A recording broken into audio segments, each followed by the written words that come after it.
आप है ना, आप अपने इलाके में शेड्यूल कास्ट ऑफिसरों को एक्सप्लॉइट करो, उनको बेइज्जत करो, उनकी नाजायज ट्रांसफर कराओ, सारे काम कराओ आप। ठीक है, आगे इसी बात आप अपनी अपनी अपनी पोजीशन का दुरुपयोग करो, मिसयूज करो, खुल के करो, सवाल पूछो, आप खुल के करो भाई साहब। आप किस कास्ट से पूछ सकता हूँ? हैं?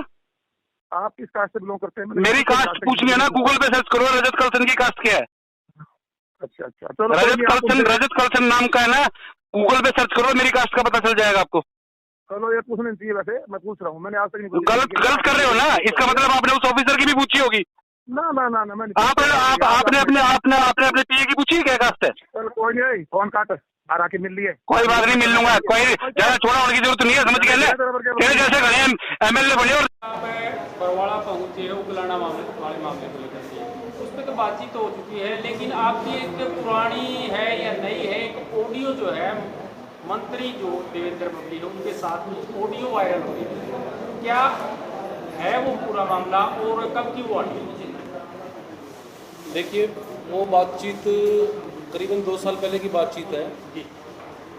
और टोहाना के एक डिपार्टमेंट में एससी समाज की एक महिला अधिकारी कार्यरत थी और उनके द्वारा मुझसे संपर्क किया गया था कि जो बबली हैं, जो मिनिस्टर हैं, उनके पीए जो हैं वो पहले तो उन्होंने उस महिला अधिकारी को मतलब इलीगल काम करने के लिए फोर्स किया और जब उस अधिकारी ने उसको गलत काम करने से मना कर दिया तो उसके बाद उनके ऊपर दबाव बनाने लगे और बात यहीं ख़त्म नहीं हुई थी। वो जो पीए था उसका नाम शायद राधे श्याम था या कुछ ऐसा था और वो उस महिला अधिकारी को ऑफ टाइम में यानी उनकी ड्यूटी टाइम के बाद भी मैसेजेस, अननेसेसरी मैसेजेस करना उसने शुरू किया था। ये बिल्कुल उसमें गुड मॉर्निंग वगैरह मैसेज, गुड मॉर्निंग मैसेजेस, उसके अतिरिक्त भी उसने कुछ इस तरह के मैसेज किए थे जो एक अधिकारी को नहीं भेजे जाने चाहिए थे, खासतौर पर महिला अधिकारी। तो इस बारे में उन्होंने मेरे से संपर्क किया था कि इस तरह से परेशान किया जा रहा है। तो क्योंकि जो परेशान करने वाला था वो तत्कालीन एमएलए, सिटिंग एमएलए और मंत्री भी हैं, देवेंद्र बबली, उसका पीए था, तो मैंने सीधा देवेंद्र बबली से बातचीत करना ठीक समझा।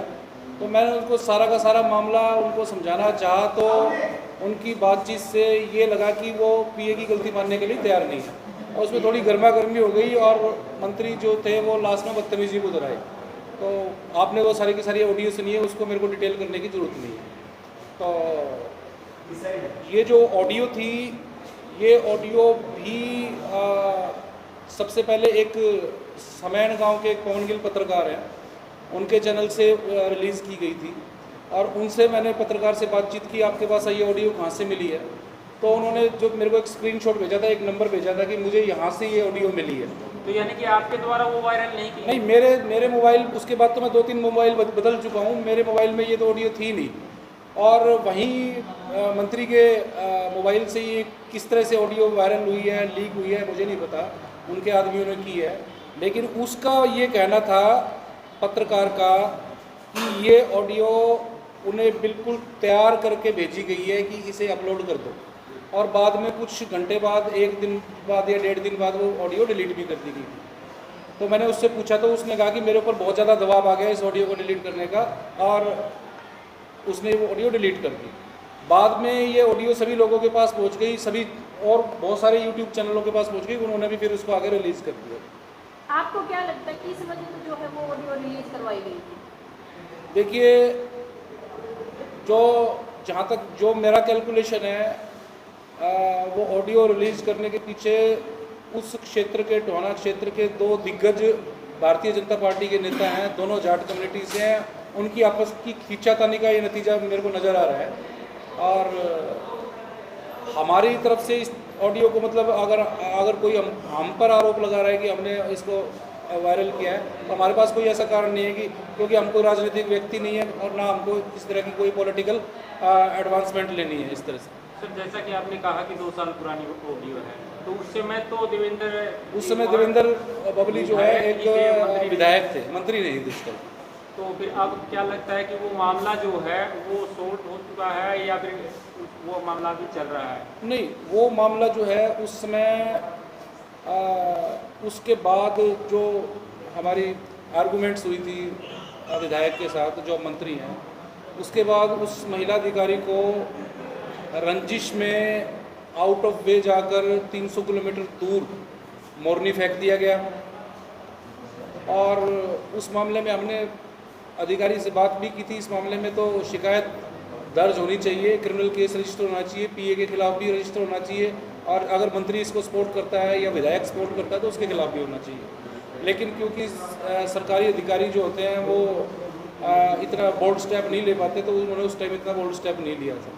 सर क्या आप कह रहे हैं कि मेरे द्वारा ये ऑडियो वायरल नहीं की गई, तो फिर खुद वो वायरल क्यों करेंगे? देखिए, जिस फ़ोन से ये बातचीत हुई थी वो फ़ोन अक्सर मुझे लगता है कि पीए के पास ही रहता है, और इनके पीए भी 2-3 होते हैं। कहीं से भी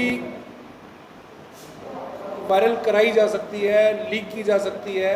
उस समय हो सकता है लीक करने का कुछ और कारण हो, बाद में ये ऑडियो का लोगों को महत्व समझ आया हो तो उसका उन्होंने बेनिफिट उठाना चाहो। तो अब फिर सर उस ऑडियो का दोबारा से वायरल होना क्या मांग है?